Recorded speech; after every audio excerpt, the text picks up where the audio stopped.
इस कार्यक्रम के प्रसारण सहयोगी हैं श्री दिगंबर जैन बड़ा मंदिर, B73B, सेक्टर 27, नोएडा, उत्तर प्रदेश। संरक्षक श्री महावीर जैन, संरक्षक डॉक्टर SP जैन, संरक्षक श्री राकेश जैन, अध्यक्ष श्री पवन कुमार जैन, उपाध्यक्ष श्री निर्मल कुमार जैन, सचिव श्री अजय जैन, कोषाध्यक्ष श्री सुभाष चंद्र जैन, महासचिव श्री चंद्र प्रकाश जैन, प्रबंधक श्री सुबोध कुमार जैन, सदस्य श्री संदीप जैन, सदस्य श्री प्रमोद जैन, सदस्य श्री दिनेश जैन, सदस्य श्री राजीव जैन, सदस्य श्री MP जैन।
ग्रंथों में, शास्त्रों में, पुराणों में आती है कि जैसा हम करते हैं उसका वैसा ही फल हमको मिलता है। चाहे आज मिले, चाहे कल मिले, चाहे वर्षों के बाद मिले और चाहे अगले जन्म में मिले, लेकिन मिलता जरूर है। कर्म करते समय तो इंसान हंस हंसकर कर्म करता है, लेकिन जब कर्म काटने की बारी आती है तो इंसान रो रो कर कर्म को काटता है। कल दिवाली हो गई, बहुत सारे लोगों ने बहुत तरह तरह के कार्य किए होंगे। जो लोग फटाके फुलझड़ी आदि जलाते हैं, जो लोग अन्यत्र कार्य करते हैं, उन्होंने कई फटाके फुलझड़ी ऐसी भी जलाई होंगी जिसमें लक्ष्मी, गणेश आदि पता नहीं क्या क्या बने होंगे। आप मान के चलिए कल आपने दिवाली मना ली, अपनी खुशी कर ली, लेकिन जिस लक्ष्मी की आपने कल पूजा करी थी वही लक्ष्मी की फोटो रास्ते में पड़ी हुई है, तो आपका कर्तव्य होता है कि आप उसको उठा के कम से कम सुरक्षित स्थान पर रख दें। किसी भी संत का और किसी भगवंत का अपमान न करें। घर में कल आपने झंडा लगाया जैन धर्म का, बहुत सारी लोगों ने दीवालों पर श्री गौतम गणधराय नमः, महावीर नमः, सिद्धांत सागराय नमः, सौभाग्य सागराय नमः लिखा और अगले दिन आप उसको साफ कर देते हो। तो यही तो आपका कर्म बन रहा है। पहले तो आप लिख रहे हो और बाद में उसको साफ कर रहे हो। अगली बार से या इस बार से ऐसा लिखना चाहिए कि जहां पर साफ करने की आवश्यकता नहीं रहे। एनर्जी कैसे आएगी? आप कहते हो घर में वास्तु सही नहीं है, एक यंत्र लगा लेते हो, लेकिन यंत्र को आपने लिख लिया और उस यंत्र को आपने साफ कर दिया, तो फल कहां रहेगा? बस यहां तो सिस्टम है कि दिवाली की पूजा में लोग वो लगा लेते हैं, क्या लगाते हैं? हटरी। हटरी बोलते क्या बोलते हैं? हटरी लगा ली, रात भर बोले दिया जलना चाहिए, अगले दिन सारा सा। एक बार ऐसा ही हुआ, एक व्यक्ति ने दिवाली में भगवान की पूजा करी और मिष्ठान रखे, मेवे रखे, फल रखे, बहुत सारा सामान रखा। अगले दिन सुबह उठता है तो दिखता है कि 4-5 मिष्ठान के जो डिब्बे थे या 5 लड्डू पेड़े आदि कम हो गए। वो प्रसन्न हुआ, चलो भगवान जी ने मेरा भोग स्वीकार कर लिया। क्या कहा? भगवान जी ने मेरा भोग स्वीकार कर लिया। बड़ा खुश हो रहा था, घर में सबको बता रहा था कि मेरा भोग भगवान ने स्वीकार कर लिया, मैंने ये लगाया था, मैंने पूजा करी थी, मिठाई रखी थी। इतने पत्नी आई, कोई भोग स्वीकार नहीं किया। बोले क्यों? अरे बोले रात को बड़े बड़े चूहे आए थे और मिठाई लेकर चले गए। रात को बड़े बड़े चूहे आए थे और वही मिठाई लेकर चले गए और तुम समझ रहे हो मेरा भोग भगवान ने प्रसन्न कर लिया। अरे आपने भगवान के सामने अर्पित कर दिया, उसके बाद में आपका तो विकल्प होना ही नहीं चाहिए कि मैं क्या कर रहा हूं। क्योंकि आपका यदि विकल्प है तो समझ के चलना कि आपके जीवन की कहीं ना कहीं शुरुआत नहीं हुई और आपके जीवन का विकल्प नहीं है। जैसे आपने मंदिर में कोई वस्तु का दान दे दिया तो आपने पुण्य कमा लिया, लेकिन उस वस्तु के लिए बार बार मेरा छत्र लगाया क्यों नहीं, मेरी टेबल कहां गई, मेरा अचार कहां गया? तो आपके अंदर विकल्प है। मतलब आप पूछिए, पूछ सकने में कोई बाधा नहीं है कि भाई भावना तो होती सबकी कि दाने में मेरे कलश अभिषेक हो जाए, ये वो ठीक है, लेकिन आप बोलो कि भाई यहां से छत्र लगाना हटाना नहीं, यहां से, तो ये आपका क्या हो गया? आपका दान देना सार्थक नहीं हो। क्योंकि आपने तो मंदिर वालों को रखवाला बना दिया कि भाई ये जो है ये कुर्सी मेरी है, मैं इस पे ही बैठता हूं, कोई दूसरा बैठे ही ना। और कई मंदिरों में कुर्सियों पे नाम लिखे हैं, S1 S2, जैसे उसमें प्लेटफॉर्म पे नहीं होते और ट्रेन में नहीं होते S1 S2 A1 A2 होता है, ऐसे कुर्सियों पे नाम लिखे हैं कि वही व्यक्ति आएगा, वही व्यक्ति उस कुर्सी पर बैठेगा। तो भैया कुर्सी रखने के लिए तूने मंदिर को रखवाला समझ लिया। ठीक है, कंफर्टेबल के लिए आदमी बैठना चाहता है, यदि कोई बैठ जाता है तो भाव खराब मत करो। हमारा कहने का मतलब यह है कि आप अपनी भावों को सही करो, नहीं तो मंदिर के माली, मंदिर की कमेटी भगवान के सामने आपके रखवाले हो गए कि आपकी कुर्सी को देखें, आपकी चटाई को देखें, आपकी टेबल को देखें कि भाई ये टेबल उस व्यक्ति को चाहिए। आसन तो किसी का भी परमानेंट नहीं है, आसन तो किसी का भी फिक्स नहीं है। बड़े बड़े चक्रवर्ती राजे महाराजे चले गए, बड़ा बड़ा राज्यपाट था, सब चले गए, आसन वहीं का वहीं रह गया, इंसान बदल गया। तो मैं हमेशा एक बात कहता हूं कि मकान तो हमेशा वही रहता है, लेकिन मकान में रहने वाले लोग बदल जाते हैं। और आपने सुना भी होगा, आते हैं नए लोग, पुराने नहीं आते। कहते ना, लकड़ी के मकानों में चिरागों को ना रखिए, अब आग भी पड़ोसी बुझाने नहीं आते।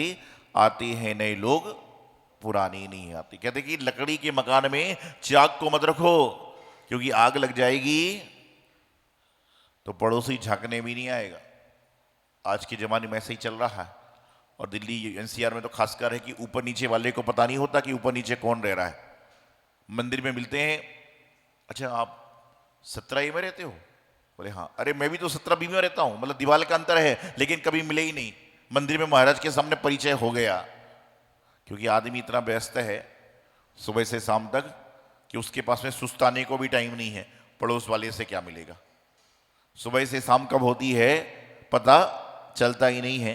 इंसान ना होकर चक्री हो रहा है कि सुबह से चक्री घूम रही है, शाम तक घूम रही है, रात को सोई और सुबह फिर उठ पड़ी। इसलिए तो किसी ने भजन लिखा है, उठ जाग मुसाफिर भोर वही, आता ना, उठ जाग मुसाफिर भोर गई, कब तक सोता रह जाएगा, और जब तक तू सोता रह जाएगा तब तक तू खोता जाएगा। उठ जाग मुसाफिर भोर गई, कब तक तू सोता रह जाएगा, और जब तक तू सोता रह जाएगा जब तक तू खोता रह जाएगा।